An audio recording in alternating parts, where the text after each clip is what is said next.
Саламатсыздар ма оқушылар? Үй жұмысына берілген 12-13-ке ұқсас есеп. 240 км ара қашықтықты мотоциклші машинаға қарағанда 20 км/сағат тез жүріп, 1 сағат кем уақыт жұмсайды. Мотоциклші мен машинаның жылдамдығын тап. Қазір біз V1 деп мотоциклшінің жылдамдығын жазайық.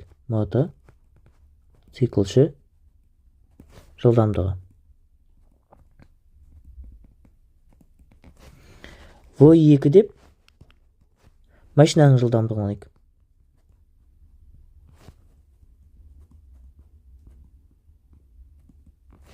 Бізде осының ішінде машинаның жылдамдығы кіші, сондықтан оны біз X деп алайық. Ал мотоциклшінің жылдамдығы машинаның жылдамдығынан 20 км/сағатқа артық болады. Енді бізде аз жай жүрген машинаның жылдамдығы көптеу болады, яғни уақыты көп болады. Бізде сонда T2 бізде T1-дан үлкен. Сонда T2-ден T1-ді азайтсақ, бізде айтып тұр 1 сағат разницасы бар дейді. Сонда 1 сағат. Яғни T2 бізде жылдамдығымыз төмен, сондықтан уақытымыз көп кетеді. Сол көптен аздап азайтамыз да бізде 1 сағат шығады.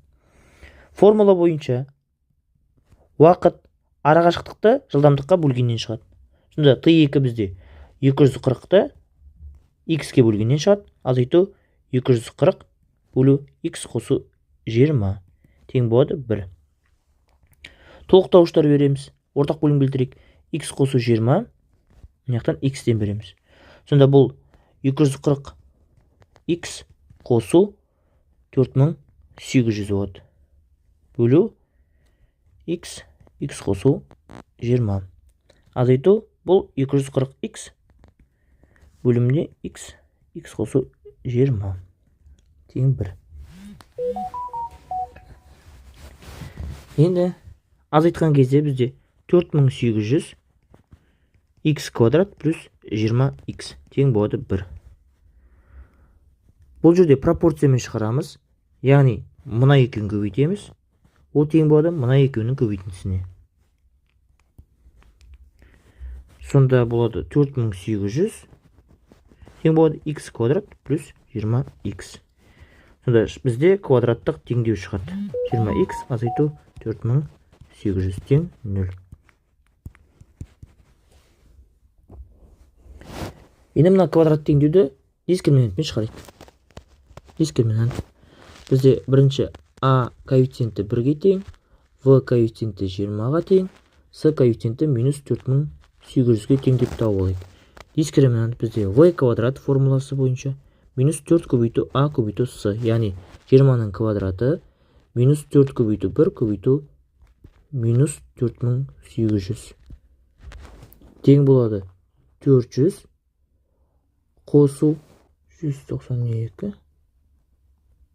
Онда бізде тең болады 196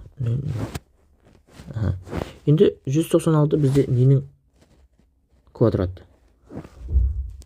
Содан қарайық. Ол 196 бізде 14-тің квадраты, сонда 140 шығады. Сонда X бізде минус 20 плюс минус 140 бөлінген 2 болады.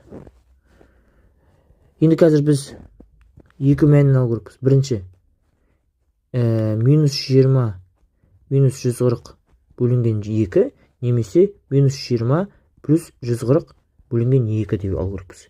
Мына жерде бізде алымында минус 160 бөлу 2 шығады, яғни минус 80 шығады. Ол минус сан. Бізге керек емес минус. Сондықтан біз тек плюс жағын аламыз. Осының ішінен тек плюсын алайық. Яғни 120 бөлу 2 тең 60. X бізде 60. Ол бізде бірінші жылдамдығы еді. Машинаның жылдамдығы еді. Машинаның жылдамдығы бізде 60 км/сағат. Ал екіншісі бізде X қосу 20 еді. Сонда 80 км/сағат болады.